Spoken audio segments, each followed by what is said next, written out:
History is not a straight line, but a series of cycles, engines of human progress that roar to life, only to eventually stall in the friction of time.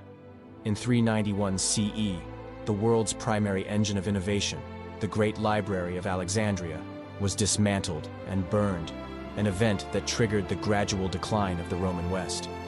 This was the world's first research university, a place where the circumference of the Earth was calculated with 99% accuracy, and the first steam-powered robots were conceptualized. As Rome Christianized, it purged its intellectual centers, stoning the director Hypatia and stoking a dark age where innovation was replaced by theological enclosure. By the 6th century, the old superpowers, Rome and Persia, were exhausted, bled dry by 26-year-long wars, and devastated by a bubonic plague that claimed 40% of the population. In this vacuum of power, a new engine began to hum in the Arabian Peninsula. Founded in 610 CE by the Prophet Muhammad, peace be upon him, Islam emerged not just as a faith, but as a civilization poised to inherit the remnants of the ancient world. Within a single generation, tribal nomads transformed into the rulers of an empire comparable to Rome or China. This was not a conquest of destruction, but of preservation. When the Arabs captured the Persian academy at Gundi Shapur, they did not burn the books. Instead, they stood humbled before the sum total of human knowledge, Greek philosophy, Indian mathematics, and Chinese technology, and began a mass translation effort to fuel their own rising state. They adopted the existing bureaucracies of the conquered, keeping Christian and Zoroastrian administrators in place because they knew they had much to learn. This was the inauguration of a new cycle, an era where the ink of scholars would become as vital as the blood of the fallen. The machine was built, the fuel was ancient wisdom, and the spark was a new religious injunction to seek knowledge at any cost. Brothers and sisters, if you are enjoying our content so far, please show your support by clicking like, share, and subscribe to our channel. And in return, we promise to keep improving our video content. By the 8th century, the Abbasid Caliphate shifted the center of the world to Baghdad, a city that became the beating heart of the Islamic Golden Age.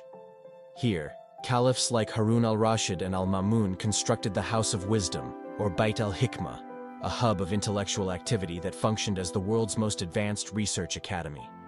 This was the world's new engine of thought, attracting scholars of all faiths, Christians, Jews, and Muslims, to work together in a spirit of remarkable tolerance. To ensure the engine never stalled, the state offered a legendary incentive. Translators were often paid the weight of each completed book in pure gold. This led to the translation movement, where the works of Aristotle, Plato, Euclid, and Hippocrates were systematically moved from fading Greek and Syriac scrolls into Arabic. This was more than a preservation project. It was a synthesis of civilizations. Scholars didn't just copy. They debated, refined, and expanded. In this environment, the democratization of information occurred for the first time in history, fueled by the introduction of paper-making technology learned from Chinese prisoners. Paper was easier to manufacture than parchment, making it possible for people to make a living solely by writing and selling books. Arabic became the trade language and the lingua franca of science, allowing a breakthrough in mathematics in Baghdad to ripple all the way to the southern Philippines. This global reach was the result of a mindset that saw every human community as a family and every religious text as an invitation to study the cosmos. The Islamic Golden Age was not centered in one city alone. It was a network of light stretching from Cordoba to Timbuktu to Samarkand. It was a culture that maintained itself not by taking advantage of the weakness of others, but by permeating general life with the spirit of development. Baghdad had become an intellectual powerhouse, a lighthouse for a world that had forgotten how to innovate. As the empire expanded, the need for internal consistency gave rise to the 4 schools of Islamic law, a legal engine designed to navigate a vast, diverse population. This development followed an evolutionary arc: foundation, establishment, building, and flowering. In the early centuries, the judge was a mujtahid, a free thinker using ijtihad, or deductive reasoning, to rule on issues where revelation was silent. Pioneers like Abu Hanifa utilized group discourse and local customs, while Malik ibn Anas rooted his law in the living traditions of Medina.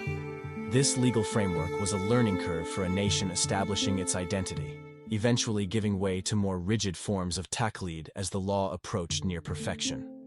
While the law provided the outer shell of civilization, Sufism addressed the inner estrangement of the soul. Sufi saints like those of the Chishti order approached the problem of alienation, an estrangement from the self that mirrors modern psychological crises. They taught that alienation from God is fundamentally self-alienation, a subject-object dichotomy that leaves the human being not at home in the world. Unlike the formalistic legalism of the ulama, Sufi literature was essentially humanistic, resolving the dichotomy between the earthly and the divine. They viewed the world as a recurring process, following a dialectical pattern, where opposites like light and darkness are synthesized to give birth to higher forms of being. In India, the Chishti Sufis maintained the equilibrium of the complex human situation by avoiding the court's tyranny and opening their doors to all, regardless of faith. They taught that the rejection of the world did not mean idle poverty, but a heart that hoards nothing and fixes itself on no material thing. Through purification and divine love, the Sufis provided a remedy for the fallen state of man, turning the act of living into a joyous act of worship. This lattice of law and spirit ensured that as the engine of state grew, the humanity of the individual was never discarded. The physical legacy of this civilization was carved into the very skyline of its cities through a hidden architecture that emphasized experience over mere display. Islamic architecture was a living, breathing engine of community, manifesting in mosques, madrasas, and hospitals that redefined urban life. Central to this was the role of prominent women who supported and initiated the construction of remarkable buildings that changed the image of Muslim cities. Fatima al-Fihri, the daughter of a wealthy merchant, founded the Al-Qarawiyyan Mosque and University in Fez, an institution that remains one of the oldest in the world. In the Ottoman Empire, Hurrem Sultan commissioned the first charitable complexes by a royal woman, including hospitals and public baths designed by the master architect Sinan. Bega Begum built the first garden tomb on the Indian subcontinent, Humayun's tomb, which served as the blueprint for the Taj Mahal. Even the landscape itself was re-engineered for the public good. Zubaydah bint Jafar pioneered a massive project to dig wells and build service stations all along the 900-mile pilgrimage route from Baghdad to Mecca. These structures were governed by a hierarchy of privacy, where buildings were inwardly oriented toward private courtyards, reflecting a nomadic tradition of family loyalty and protection. The use of water and gardens was a powerful metaphor for paradise, with axial paths in the charba style representing the organization of the wild landscape. Surfaces were decorated with calligraphic inscriptions and infinite geometric patterns, the arabesque, that pointed toward a reality beyond the visible world. Even the food of the Sufi lodges carried symbolic meaning. The dish of Ashura was prepared with 12 ingredients to represent the 12 imams, turning a meal into a ceremony of memory and prayer. This architecture was not merely built of brick and mortar, it was built of the character and philanthropy of its people, designed to guide the soul into a state of proper worship. The engine of Islamic innovation did not remain confined to the Middle East. Its ripples triggered a global cultural and scientific rebirth. Every time you solve for X in a math class, you are using a concept that traveled across oceans from the mind of Al-Khwarizmi, whose book Al-Jabr gave us the word algebra. His name, Latinized as Algoritmi, became the very definition of the algorithm, the foundation of the digital world we inhabit today. In the realm of the stars, Muslim scholars built massive observatories, mapping the heavens with such precision that 2/3 of the stars named today bear Arabic origins, such as Aldebaran and Rigel. This knowledge was the fuel for European exploration. The Tabula Rogeriana, an advanced world map drawn by Al-Idrisi for the King of Sicily, was used by explorers like Columbus.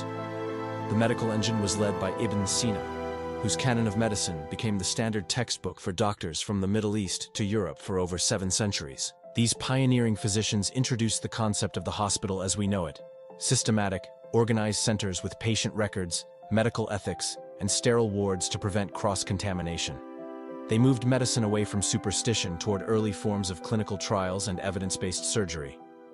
This transmission of knowledge often flowed through Sicily and Spain, where Christian, Jewish, and Muslim scholars flocked to translate Arabic treaties into Latin. The Crusades, despite their violence, intensified these exchanges, reintroducing Europe to the profound wisdom of the ancient Greeks that had been enriched by Islamic insights. Technology followed the same routes. The spinning wheel, advanced water pumps, and distillation techniques all made their way west. Even the arts were transformed. The Arabic lute became the European oud and precursor to the guitar. While courtly love poetry may have its roots in Andalusian song, the world was intertwined. An inescapable cycle where one culture's peak became the foundation for another's growth. The cycle of Islamic civilization eventually met the friction of colonialism, an era that sought to dismantle its legitimacy by projecting the native as backward and the Oriental as a decadent despot. British imperialist writings often stripped Indian Muslims of their religious identity, focusing instead on a certain sadness of decay and a clinging to lost traditions. They viewed Islam as an infant religion that needed to be liberated from its own fanaticism. Yet the foundation of a flourishing civilization does not rest on brick and mortar, but on the quality and character of its men and women. Today, the Islamic world is recovering from the impacts of this period, attempting to reboot its engine for the 21st century. One of the most potent tools in this restoration is the potential of Islamic banking, a model designed for financial inclusion.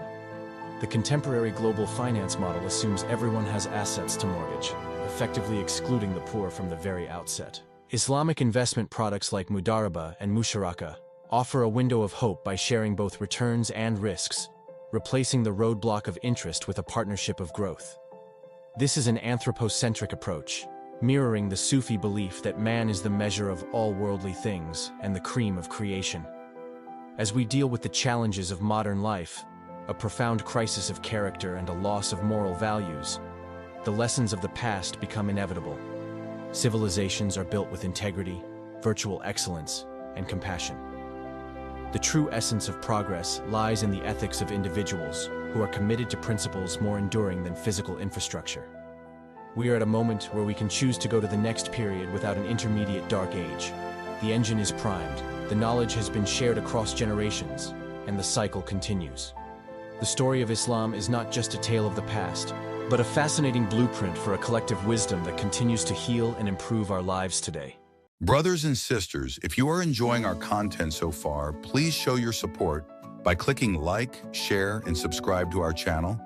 And in return, we promise to keep improving our video content.